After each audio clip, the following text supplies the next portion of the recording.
The wonders of technology. Okay, I think we've got everyone in the room who are going to get in the room. So let's make a start. I want to introduce you, and here, I don't even know you well enough to know how to pronounce your name. It is Gabriele Stähler. Am I correct about right. that? How about You're that? doing fine. That's a good start. And let me tell you first of all what I'm doing up here, because I'm not the star of the show. Gabriele is the star of her own presentation. And when I was talking to her yesterday about her material, which is basically about the benefits of vitamin D, she was showing me her plans for what looked to me to be a bewilderingly complex presentation that was very impressive in its scope and possibly at the right level for a group of very intelligent medical students.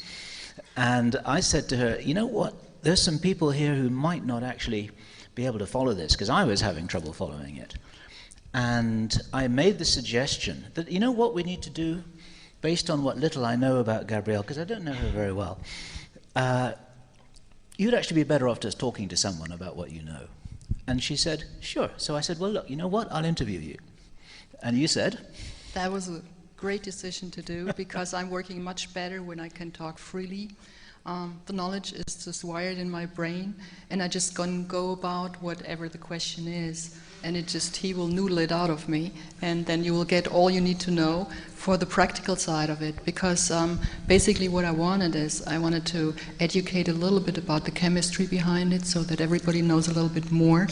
But that's more for the scientific community maybe. And so I make it very easy that everybody knows, how much to take, for what reason, because that was always the question. Is it vitamin D2? Is it vitamin D3? How much do you take? Is it toxic, and all these kind of things. So we keep it very simple, and I hope I'm not going into the medical terminology. So if I do, maybe Bill can help me and stop me, okay? That's right. My job is to say, you know what, I don't understand what you're talking about. Can you back up here a little? Okay. So, first of all, who are you? I don't even know that myself. Well, that's an intriguing question to elaborate on. But I guess what you want to know is what my background is, right? Exactly, yeah. Okay. So in Germany, I'm what is called Heilpraktiker. That is something that's not exactly translatable, because that profession only exists in Germany. You have physical doctors, and then you have next followed by Heilpraktiker, because Heilpraktiker is allowed to have their doctor's office as a physician also. We are allowed also to give injections. We're allowed to work as doctors, and we're even by law, and that's the funny thing, we're even allowed to do brain surgery if we don't use anesthesia, unless we can, that's true, you can look it up in the law. If we learn by bush doctor to do, a brain surgery, we can do that. But we're only allowed to use anesthesia where you can do it by acupuncture or something like that. Okay, it's funny. So we have a lot of rights in Germany, to help people. We're not allowed to treat venereal diseases, and we're not allowed to prescribe antibiotics. From that on, we can do almost everything that a doctor can do. So that doesn't exist in any other country, as for the information. But that's not the whole scope of your experience. My understanding from talking with you is that you're also much more of a holistic healer, and you use some intuitive abilities, and you use some interpretive abilities, and you put this all together in a big sort of gestalt which you work with your clients with. Is this anywhere close to being correct? That is true. Our profession tries to look at a holistic approach, to help people with their health issues. Not like the doctors usually. I don't want to, put anybody down there, but we really have a holistic approach, and we try as much as we can work with natural remedies as much as we can. Okay, so that to that. Of course, there are other abilities that are there, but I don't think I have to talk about these, really, I think we better go on the vitamin D. Okay, so my question to you, and it's a really live interview here because I don't know the answer to any of these questions at all, is, given your holistic approach, and what I assume is a lot of experience working with clients or patients or whatever term you want to use, why is it that what you wanted to talk about was this specialist single thing, which is vitamin D, rather than all the other things that you could talk about? Well, vitamin D is very, very special. It's totally something different than any kind of other thing you call a vitamin. It is so multifunctional, and also within the last 8 years there has been done a lot of research that has stunning results. And it's so easy. This is why I want to talk about it. It's so easy to use for everybody. It's a single little pill, and you can use it for so many things. You can buy it. It's not so much that you have to go for a prescription, so you can really help yourself with it. And especially, it's the new results that the researchers found within the last 8 years why I want to talk about it, and because it really can act on many areas. So here, you know that vitamin D usually is connected to bones, to calcium uptake in your bones, and if you have vitamin D, you don't get osteoporosis, and that's the stuff that almost everybody knows. But then there are so many more items. There are 16 cancer types that partly can be prevented to 83% by just taking these little vitamins. And there has not been much interest in furthering that kind of research, funding it or any, because vitamin D is so easy to subtract, and to make this little pill, it doesn't cost much. So there is not much earned by the pharmaceutical companies. So nobody really wants to fund the research for that. So now we are lucky we have researchers that worked on that for 8 to 10 years, and now we have the results. So it acts on bone health anyway, that's known, but it acts on 16 cancer types. It acts on infections and inflammations. It goes into your nerves and the brain, okay? So how does it go into your bones, and how does it go onto your brain? It helps MS, it helps the immune system. There are a lot of new finds for the immune system. All you can see there, tuberculosis, you can easily combat it with vitamin D. If you have something going on, inflammation in your mouth for the older generation amongst us, you can use it there. It's very beneficial for diabetes. So let me back up just a moment, yes. Because one of the reasons why I was interested in talking with you about this subject is that our insider contact, Henry Deacon, and I think you met him in Amsterdam. Yes. Ever since we've known him, he was saying to us over and over again, you got to take vitamin D3, you got to take D3. He was specifying the doses, he was writing these things on internet forums, and he was anxious that people should understand this information. And clearly you share his perspective about how important this is and how unknown or misunderstood this is. And I want to back up and ask you the question, because this is the first question I asked Henry. What's the difference between vitamin D and vitamin D3? Most people don't even know things like that. This is exactly the point why I'm doing this. I want people to understand that. See, the thing is, first of all, this thing is called vitamin. It's called vitamin D. And here it starts. It has different forms. It starts to be a provitamin. It's made in the skin. I'm going to explain that a little bit later. And then it starts turning through some kind of metabolism in your body into a very active form. And when it is in this active form, then it really can work in the body, and then it is a hormone. And a hormone works totally different than just any kind of other substance. A hormone can go onto your genes. A lot of cascades of actions, of regulations in your body. For example, it can suppress renin, which means that your blood pressure goes down, that you're not so much likely to get a stroke. It regulates all sorts of processes. And the amazing thing about vitamin D that they found was that there are receptors for that vitamin in almost all of your body cells. And this is the answer to why it acts on your lungs, on your bones, on your brain, on you name it. They haven't known this before. Okay.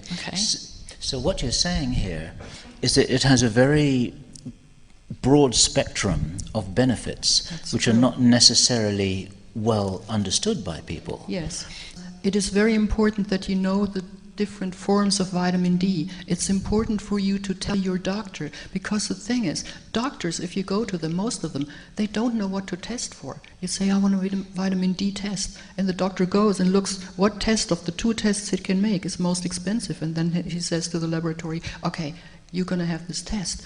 But there are 2 ways that you can test, and one way is only valuable for you to know what your blood levels are. And also, to get vitamin D tested, it's not very expensive. It doesn't cost much. Is this something that people need to do? I mean, I've never been to a doctor to have my vitamin levels tested for anything in all of my life. I just kind of go by my own intuition, or by what I've read in a book, or by what a friend recommends, or sometimes by kinesiology, muscle testing, or whatever. Okay. But I've never been to a doctor to say, hey, test me out for my vitamins. Yes.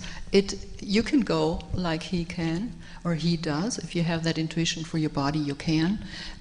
You can try that out, but you never know. Did you really raise your level or not?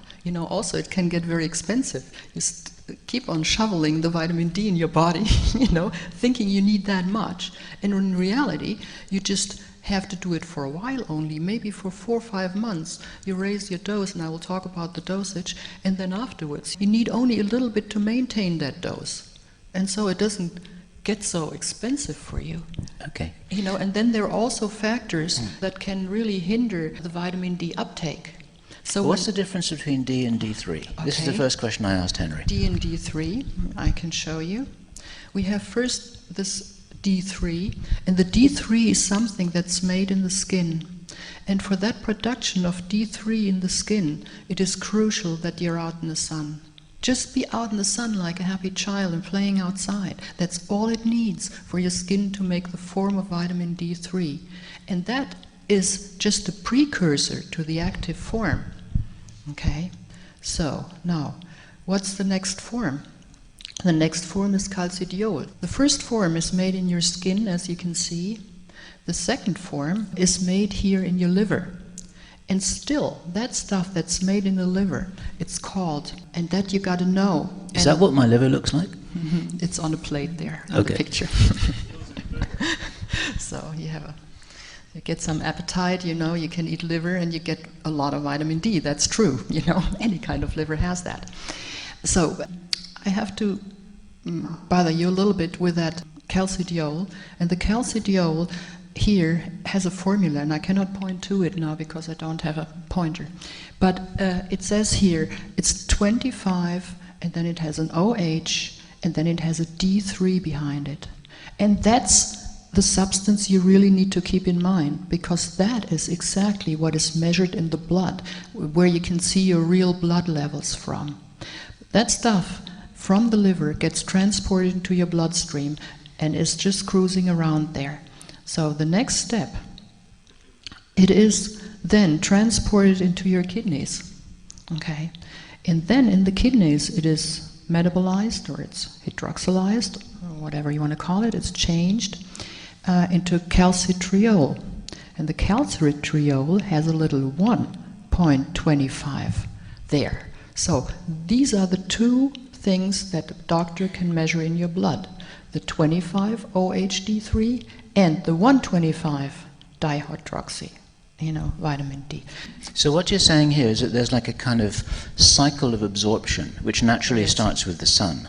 Yes. And then as it goes through various stages in the cycle in the body, it actually changes its form. Yes. And that's the different names which are applied to it. Exactly, and this is also the answer to what is D3 and what is D2. Now, we have here... Why should we take D3, which is the substitute for the sun on the skin, rather than going straight to the end product, which is vitamin D? Or have I misunderstood that? No, you haven't misunderstood that, but the body has to make it itself.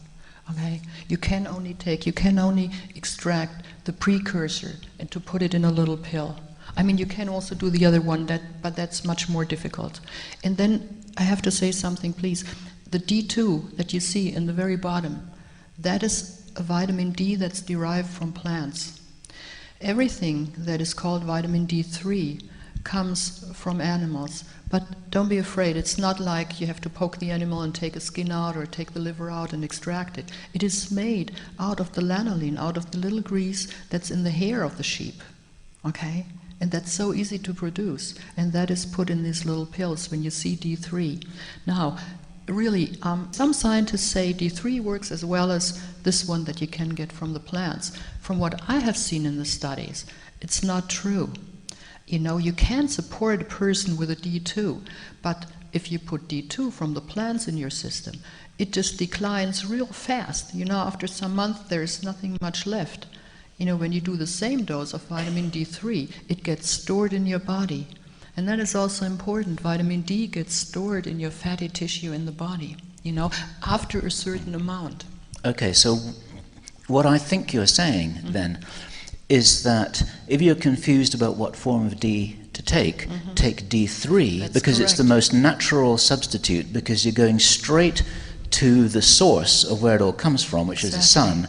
And if you're in the winter time, in the flu season, for example, or in some different climate where you're not going to get a lot of sun, or in a job where you don't get a lot of sun, then D3 is going to be the best possible substitute for that. And then your body knows what to do with it. Is that right? That is true. That is absolutely correct. You know, the thing about vitamin D is also why I'm so enthused about it. It's also an antibiotic. You know, the thing is that your immune cells have receptors for vitamin D.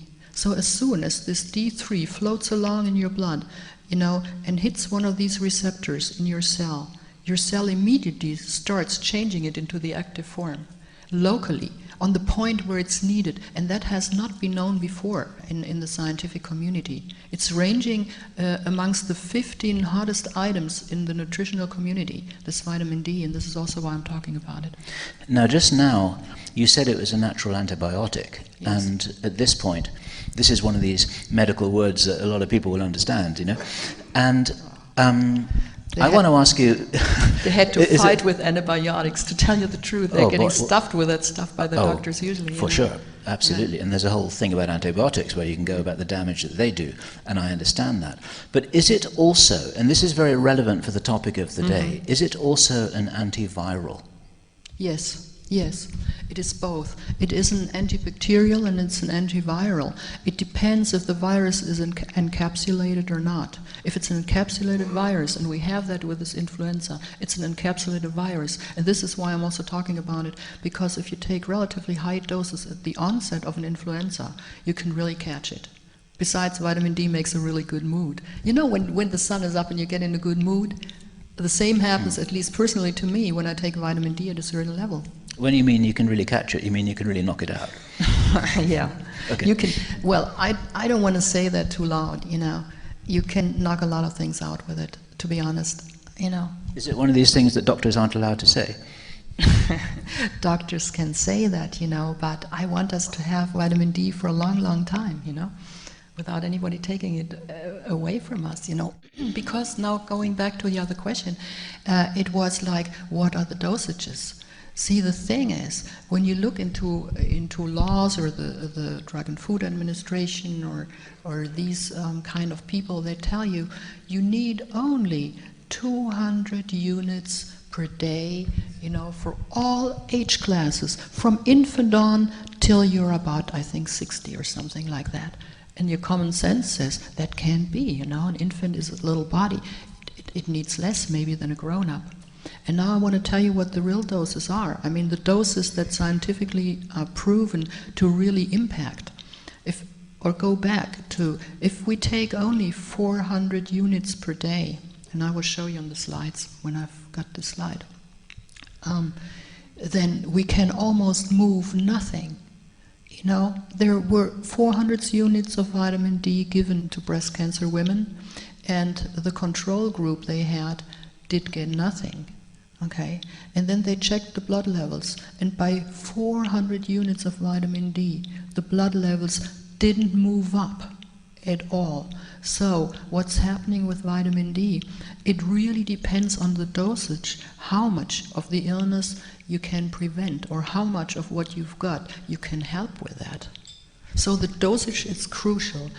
We have something, for example, in Germany, you're allowed to have only products that show you 200 to 400 units of vitamin D, you know. That was my next question, that in Europe here, And in It's England, trouble.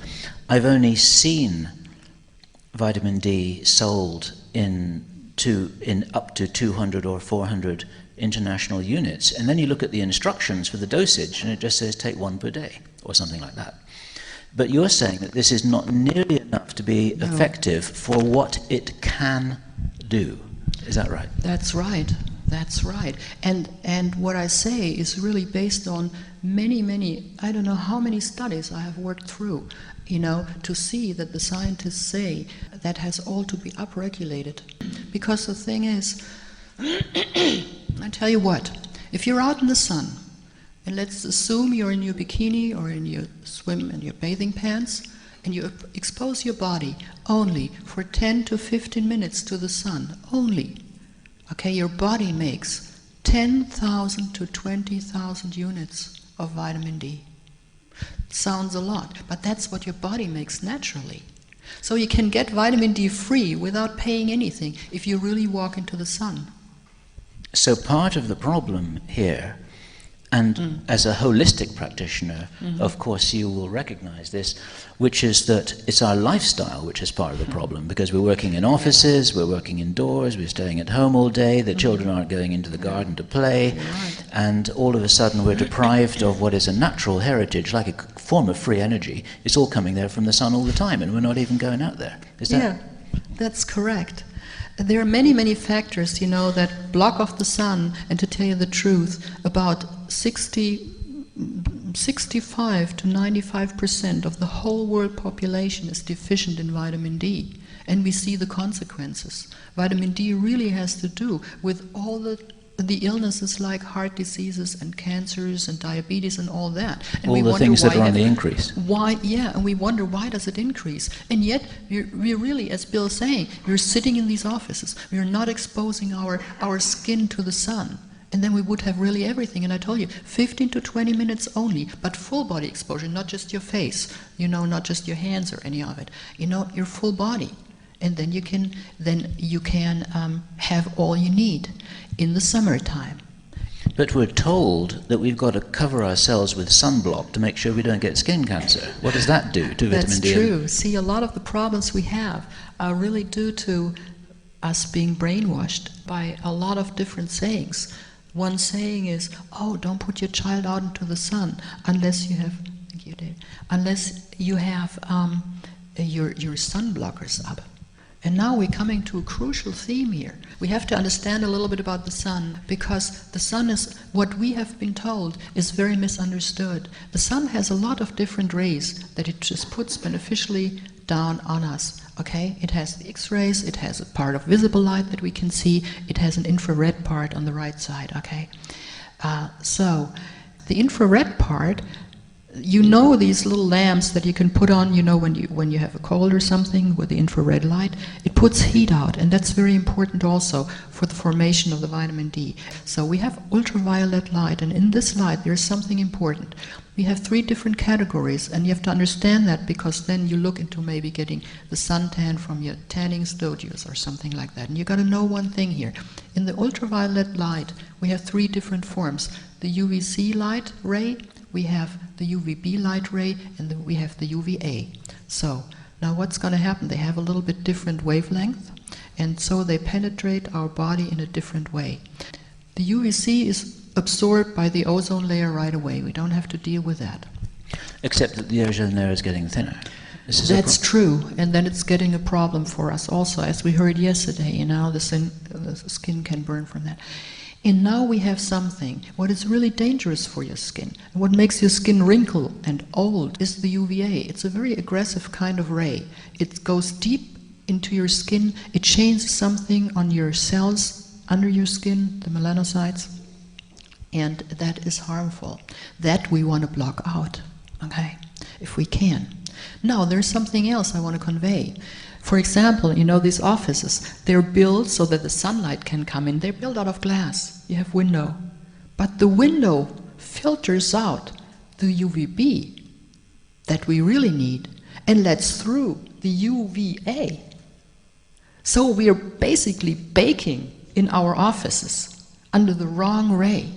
Are you saying that it's the UVB that's beneficial? The UVB is beneficial, and we're going into that. See, the UVB is beneficial because that helps to convert something that comes from a cholesterol that's sitting in your skin into the precursor for the vitamin D3 that you really need. So our modern lifestyle is, for some reason, conspiring against us to get what we really need. And here I am thinking, well, why should we be surprised at that? But this is just another way in which, metaphorically speaking, our modern society is shooting ourselves in the foot here. We're not being supported in the way that we could be. Not at all. We're also told, we're really told, if we don't use sun blockers, we're going to get skin cancer. It's all that thing. There are wonderful scientists out there in America that show by scientific proof that you rather get melanomas when you're not out in the sun. Why is that? If you don't go out into the sun, your body is not making vitamin D. And when you have D3 in your body, working in it, it is going against cancer. It's going against skin cancer. So when you have a very light skin, of course, you be careful. You go out in the sun maybe for 2 minutes, and then you raise the exposure of your body in the sun. Always a little bit more, till your skin gets a little bit red, but not more. Okay? So when your skin tans, it is also a protection against the aggressive waves of the sun. See the thing? You need a little bit protection, but not as much that the sun cannot go through and make the vitamin D. So, I just a little question and answer with myself here, because I was going to say, well, where do we get our vitamin D from then? And then I realized that your answer would be, well, actually we don't. That's true. And that's the problem. There are actually only 4 sources you can get vitamin D from. And the first and the happiest is you just jump out in nature, and expose your body and just really let your body be flooded with the sun. And that's the first. The second one, you really do have to supplement, because who of you can be out in the sun for 15 to 20 minutes, or who knew it that they had to do it, or who knew that they could do it in their lunch break maybe, and that only pertains to summer. Then we have food, but there is very, very little vitamin D in your food. You have it in fatty fish, okay? You have it in salmon, and you have it in the fresh wild salmon, much higher doses than in the farmed salmon. So you have to look for the fresh stuff, but it's not enough. So the connection that's just made with me then is that this is another reason why the Eskimos, the Inuit, are so healthy. It's not just because they're eating the fish oil, but it's because they're getting the vitamin D3, even though they don't expose themselves to the sun. That's true. That's interesting. That's in the first place. And here is our government that says, 200 units only, and we're starving. With 200 units in your blood, you can almost not prevent what we call rickets. When the bones get soft in children and they get this O-shaped legs and they're very ill. This is what you maybe can prevent with that. And here I just have the foods up where you can see how much you can get, and it's almost nothing. You would have to eat so much fatty fish and so much salmon, that you get sick in the evening, and you wouldn't have enough of the vitamin D that you would need. So food is a little bit you can get it from, but not much. You'd have to eat 0.5 kilogram of wild salmon every day in order to protect yourself against the swine flu. Yeah. No, for the swine flu you need more. You need more.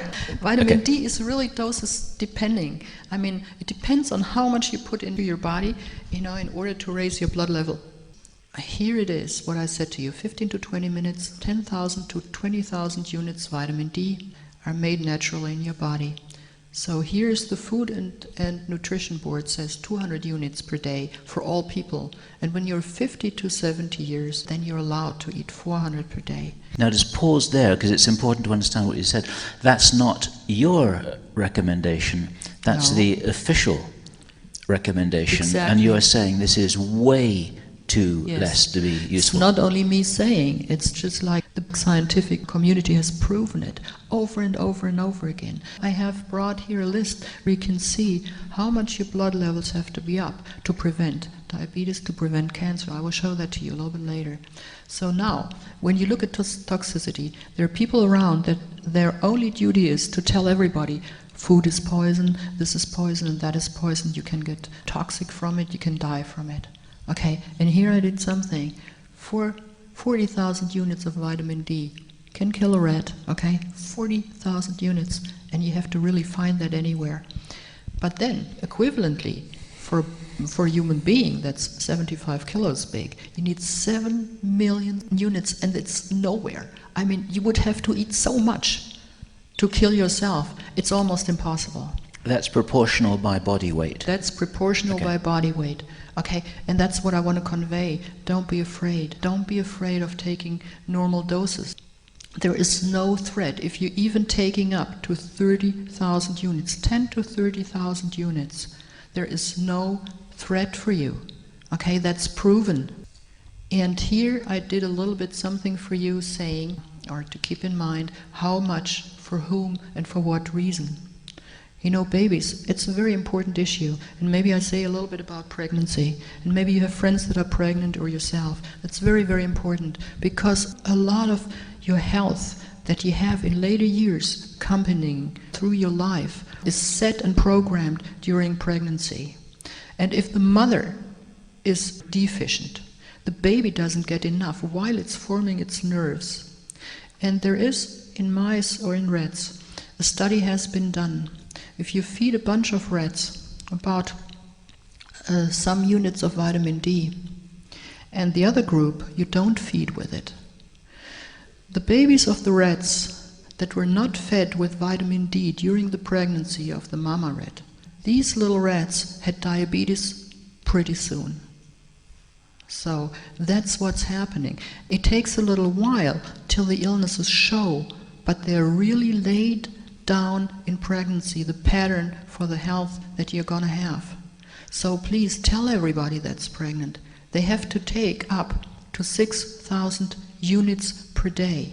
I know my friends that are pregnant, they're full-time working pregnant women behind these glass windows, and they don't get any sun too much. And then you have to know something later when the baby is there. Where does the baby get the vitamin D from? Before it has been dependent that the mother feeds herself correctly, but then when it's out, where does it get it? So now, in Germany, we have, in the hospitals, the doctors say, well, we have to supplement the babies.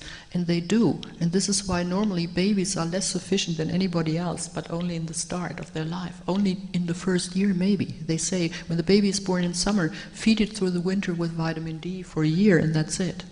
Kind of like that, you know. And you have to know, when a mother makes milk, and in this milk, only 30% of the concentration of the vitamin D that's in the mother's blood goes to the baby. Only 30%. So when the mother is down with her vitamin D level in the blood, the baby isn't getting much. Okay, so what caught my attention there with that slide, it says if you live at 30 degrees latitude or higher, that's because the higher latitudes get less sunlight, right? That's correct, yeah. And I have no idea what 30 degrees latitude is. Where is that in? Okay. We know when you look at your Earth, you have these little things running down, you know, latitudes and longitudes, and we have the equator. If you go up north from the equator, about 42 degrees, and that I just know by heart, 42 degrees, you know, latitude, you go up north, Munich is located there, then you have not enough sun. So everybody that lives further away from the equator, like from the 30th or 40th latitude on, really needs to supplement vitamin D. So what you're really saying is everyone in Europe? Everyone in Europe, okay. Anyway, everybody in Boston, everybody up north. Or everyone in Australia? If you're also, okay. Also, yes, that's important because we don't have that much sun. And well, then okay. there's also a problem. You know, you think black people, you know, they absorb a lot. You know, black people, they're good. They're made for being in the sun. And now black people, they're working everywhere in the world. You know, they're working in Norway. They're working as workers somewhere in Canada. And these people have the lowest level of vitamin D, and they're the most deficient in vitamin D, because I told you before, the darker the skin is, the more your skin and your system is protected from the sun rays, the less the sun goes into their skins because they are so dark. They're not making much vitamin D. It's a natural sunblock. It's a natural sunblock. The darker your skin is, so that has two sides. On one part, it really helps you from the aggressive rays of the sun. On the other side, it doesn't let the UVB rays into your skin to produce vitamin D. Okay. Okay. This is interesting stuff to me. Why is this? Okay, I have a really interesting question Yes, about but you may choose to answer it later. And go ahead. One of the things that's going through my mind is the connection between the modern plagues, almost, of diabetes, cancer, and heart disease. And it would be very interesting to plot the rise of that against some kind of a measure of our decreased natural exposure to sunlight as a result of our changing 20th century, 21st century lifestyle. Run that by me again. Okay. I'm correlating the increases in diabetes, heart disease, and cancer with our decreasing exposure to the sun in the course of our daily lives, as our lives have changed since we were all working in the fields, working in our gardens back in the 19th century, for those of us who were around there. And I hadn't made that correlation with the sun. I'd made that correlation with a bunch of other things like, sugar in the diet. This is another correlation that's been made. But maybe this is a more general, holistic question. Maybe you want to pick that up later, because I know you want to give some more information about the vitamin. No, the thing is, I need another presentation, and I don't know how to change here in these windows. And this is why there are some slides that I really want to show are not there. And now I can do it without the slide also, which I'm going to do now, because what I want to relate really is how much we really damage our sun intake by what we do and how we live, and not only by what we do, but also what the weather does, what the latitude does. So now, here we go. If we block, the sun is blocked by many, many things, and then you will understand how come that. Also, I say most of you are deficient. If you really would look into your blood levels, you would see that. And I go into what is a healthy blood level also, because I think it's important to know. For those people who really want to be responsible and just check their blood levels and see how much they should really take. Unless to go just take it. You can.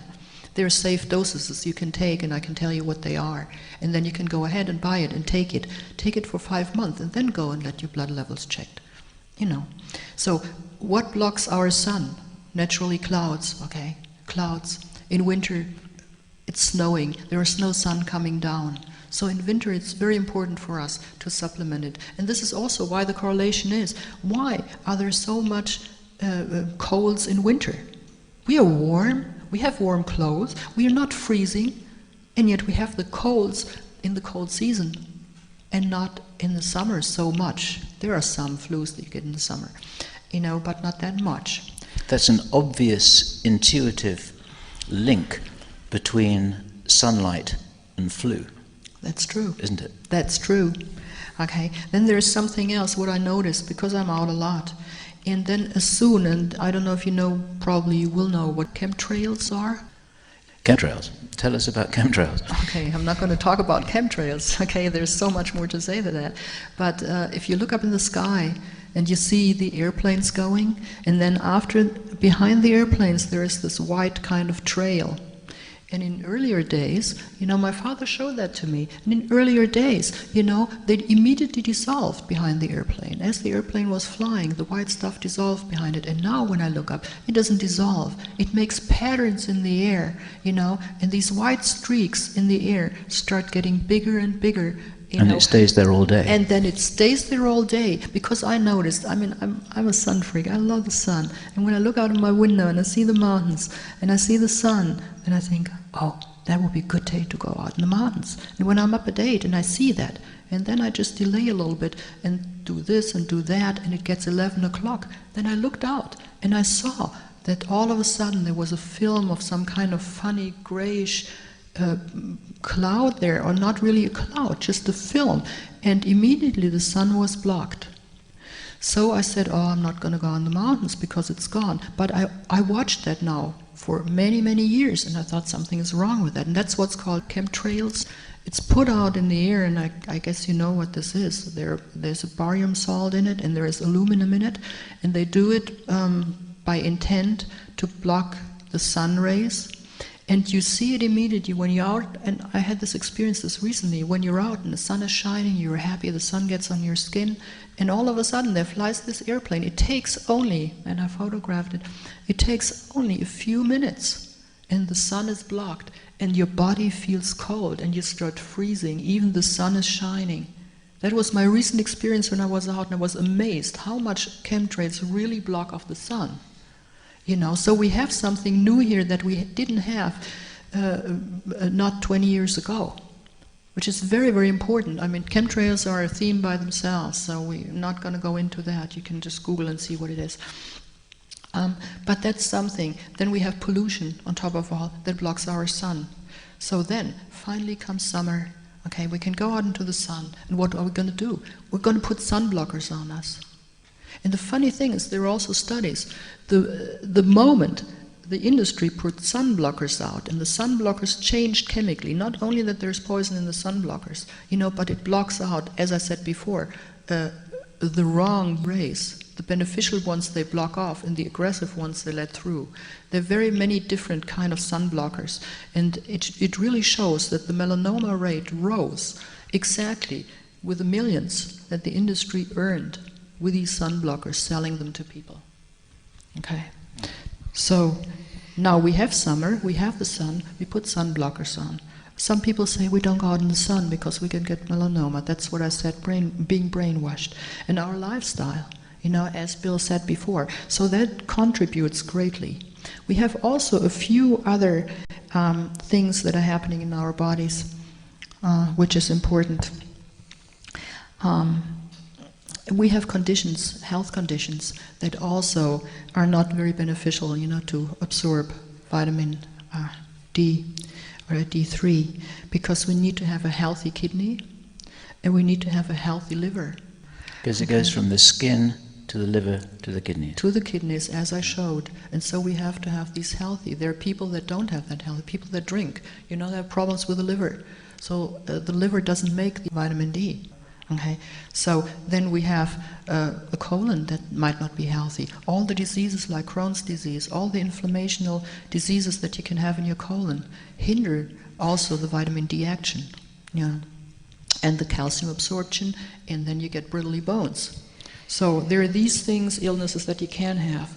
And then also there is something else, and I have to look deeper into that. There is a certain kind of medication, when you get it prescribed from your doctor, it blocks off the intake of vitamin D also, and especially anti-seizure, so anti-epileptic prescriptions or drugs.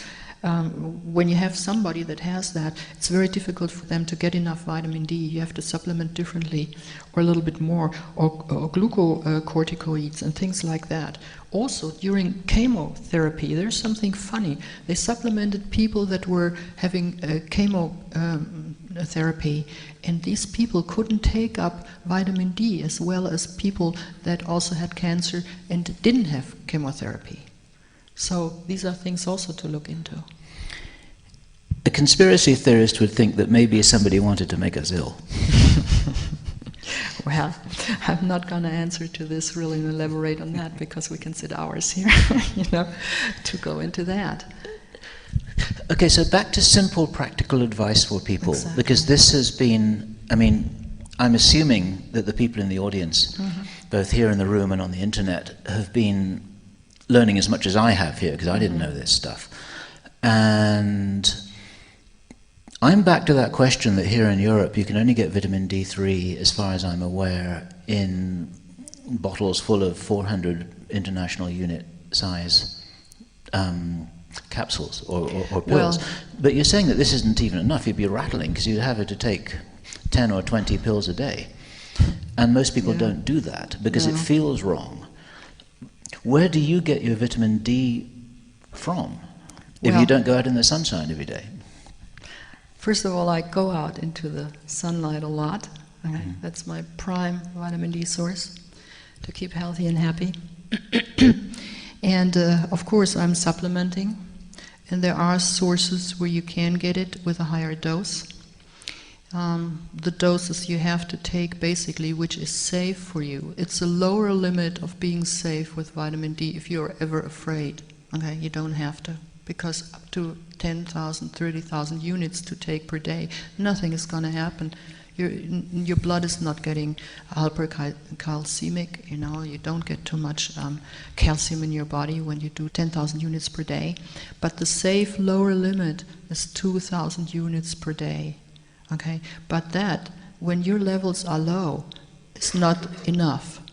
What I would suggest, go onto 5,000 units per day and take that 5 months, because it takes a long time till you can raise your blood levels. When you do it only a month, your blood level will not raise much. You have to do it for about 4 to 5 months. Really fill your batteries. Because you're making up for a backlog. You're making up for a backlog, yes. And later, when your levels are at normal, which I want to look into, or at least to a beneficial level that you can keep yourself healthy and prevent all these cancer things that you can get, breast cancer, prostate cancer, diabetes, and all this kind of stuff. When you're at a level where you can prevent that, it will take you only 2,000 units per day to keep it up. And that doesn't cost much. It costs you between, 15 and 20 euros, depending what it is. For a bottle that lasts you for quite a long time. And in summer, you can leave these 2,000 units out completely when you expose yourself to sun. This is so interesting for me again, just as I said at the start of this little presentation. This is exactly what Henry Deacon, who is an electronics specialist, working deeply on the inside, but he's a very, very smart, well-informed man. He has been telling this so many times, I can't remember how many emails he'd sent us about vitamin D3. And what may be pertinent for this audience here, and I suspect, I have no idea what time it is, but I suspect we're probably coming to the end of this quite soon, is in the context of a possible epidemic, pandemic of something, whether it's a mild H1N1 or whether they put some pepper in the soup and maybe it ends up with something that's a little more serious.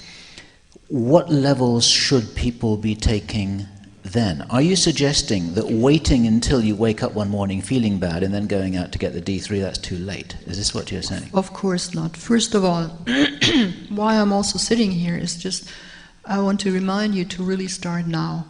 Getting your levels up prevents a lot. Really start now. Start now while you still can get this, while you still can get these dosages of vitamin D. You can get it 2,000 units in a bottle, and in one pill. You can get it 5,000 units. You can get it in America, but also there are sources here. If you're interested, I can name some of you. I will be here. You can ask, how to possibly, get some of these things. And then when there's really an onset of something, you feel you're getting a flu or something, then really start dosing it high. Start dosing it 5,000 units, and then you go another hour and take another 5,000 units, and then you wait an hour, you take another 5,000 units. So that makes up to 50,000 units. I told you before, the body makes naturally 10,000 to 20,000, so don't be afraid. People that are lifeguards out on the coast, they're sitting in the sun day by day, okay? Their skin doesn't burn anymore, and they make these amounts of vitamin D in their blood naturally. How can be nature, more toxic than the dose of 5,000 units? Now, as an antiviral, which is, as you explained it is, will it work as effectively against something mild, like swine flu is mild, or something much more serious, like avian flu, God forbid if that should hit us, is the effect of the vitamin D as an antiviral as effective against all these viruses? Or for instance, if there's a serious pandemic of something very nasty, do you need even more? How does it work? I would suggest you take more. I mean, I personally would do it. I'm very careful with anybody else. See, the thing is, if somebody comes as a patient to my office, I will have them, first of all, take the vitamin D, but also, rather, I would like to test them first. I talk to my laboratory, and what I do is a screening. I don't only test the vitamin D level, but I have a screening that shows me 3 values if your kidneys are working. It shows me 3 values if your calcium uptake is okay or not. So I do that for my patients. Then I know exactly, is everything working fine? What is your exact blood level? Do I have to give you 10,000 units, per day to make you just have enough, for the start? Or do I have to give you only 5,000 units? It's a safer way, okay, if I measure the blood levels. But what you're saying is that you can't overdose on this without eating a polar bear every day. That's correct. You can't. And basically, the values of intake we are talking about here, you cannot overdose it. There is no chance.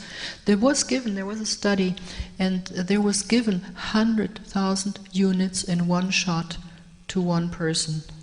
To a group of people, a day.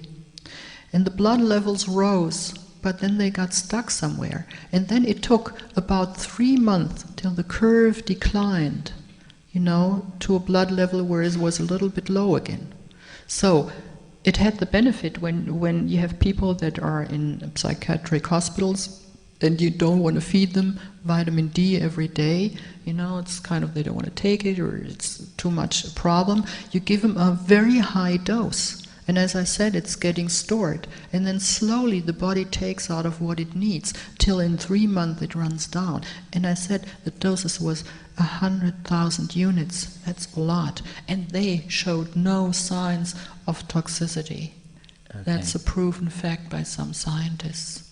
So the summary, and let me risk a summary and run it past you about what I think I've learned here, is that we're all likely to be deficient in vitamin D3. Correct. If we're concerned, especially as we're heading into a period of lower sunlight and the fact that we're in Europe and not living on the equator, therefore we should be supplementing ourselves, and if we're supplementing ourselves, we should be supplementing ourselves at least 5,000 units a day. And the lower safe limit is 2,000 for you guys, and then usually you really should take up to 5,000 per day, and then it would be correct. And we don't want to wait until people are surrounding us with flu. We need to be able to. We need to start now, to build up this protection, because we're probably building up a backlog. And if we want to get hold of this stuff, just now I heard you say that you can give some advice to people if they come up to you privately. Yes. I imagine there's a long line of 50 people going to try and find you after this presentation. But you can order it on the internet from America and deliver into Europe, is this correct? You could also do that. Possibly you could do that, yes. But then also you have to check on the quality that you're getting, and you have to make sure it's the D3. And this is why I like to work with certain people together that have a fine quality of vitamin D. Where does it come from? What are the sheep like? What do they feed them with? I'm looking for quality. As we heard, Germans have quality, and that's something that I really look deeply into. What kind of supplement? Supplement is not the same than supplement, That's why I refer to a particular source where you can get it easily, and that's what I do. That's interesting. Actually, here this is something that you didn't know about me, probably. I'm a trained kinesiologist. I've never actually practiced, but I remember studying a long time ago that when you're testing using kinesiology, which is muscle testing for different kind of vitamins, you can test completely differently on 5 or 6 different bottles, and they've all got vitamin C on the side, or they've all got vitamin D on the side. They're made in different factories from different sources. The body treats them very, very differently. It's not just what it says on the label, and I do know that. Yes, that's correct. I know that also. I know that deeply, and this is why I look so deeply into supplements. I look almost all the stuff I look up, you know, and I check it on my own body, and then I see what it does, and I really do it over a month to find out what it really does, because I'm pretty sensitive in my body, and I can find out what it does the moment I put the substance into my body and let it run in my body for 2 to 3 hours. And so then I know you can produce a lot of these vitamins artificially. You can produce vitamin B artificially, you know, just in the laboratory. It's not the same than when you extract it out of plants. Yeah. And besides, some of the products that I would suggest also have a little bit of vitamin E in it. And that is important because vitamin D is fat soluble. Okay, so you have to have a little bit cholesterol in your blood, you know, like it or not, because otherwise you cannot make the vitamin D form that you need. And as a naturopath, I would expect you also to be saying, learn to listen to your body, because it's probably trying to tell you what it needs if only you would listen. Would you agree with that? I agree with that, but then what would I say? Or what would your body say when the sun comes out? You just leave your job, you know, and you say, I'm going to go out in the sun, and I don't want to work any longer, you know, because my body needs sun. Sometimes we don't have the choice, that's right. But I guess, I mean, I know that I don't listen to my body enough. And the reason for that is because there's so much other noise. That's true. There's a lot of noise in my head, there's a lot of noise in the world, I've got a lot of problems in my life, blah, blah, blah. And we don't listen to this little persistent voice that says, you know, I need this, or I need a glass of water, or I need some fresh vegetables, or... Well, we've learned that ability. We've unlearned that ability. We've lost that ability, I think, a lot of that is true, but that's another theme. That's a big theme. Another theme, another seminar. That's another seminar. It's another psychological thing, how we're programmed by our parents not to get what we really want, not to honor ourselves, you know, for what we really need. Or then you have a husband or wife that says, what do you need that crap for, you know, and you shrug your shoulders and you don't dare.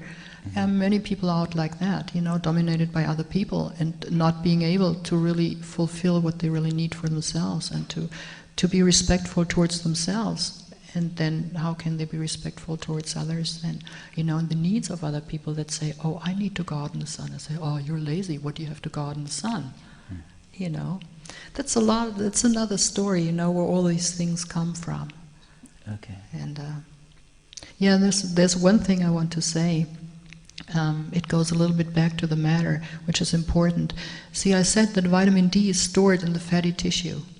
Okay, so then all the people that have a little bit more fat on their body say, oh, this is great, you know, I have a lot of vitamin D in my body can really take it from my fat cells.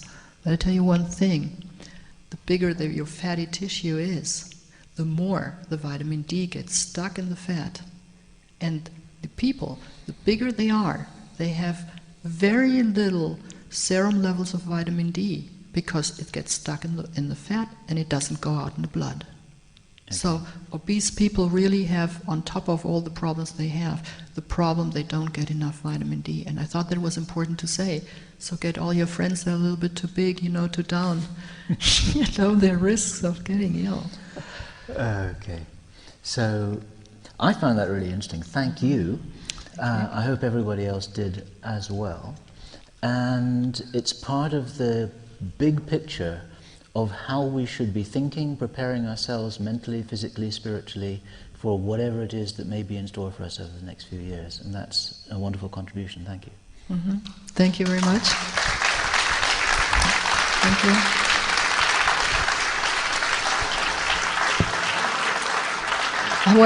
I want to say one more thing, one more last thing, and it came into my mind yesterday, you know, when we heard that your skin can get burned and we maybe have to disappear in some caves and under the earth and I don't know what, you know, then I thought, well, store your vitamin D up, because when you're in the cave, you're not getting any sun, you know. That was just my last idea to yesterday. Okay, thank you very much. Those guys in the underground bases are going to get pretty sick, maybe. Maybe, if they don't have any equivalent lights. Yeah, thank you.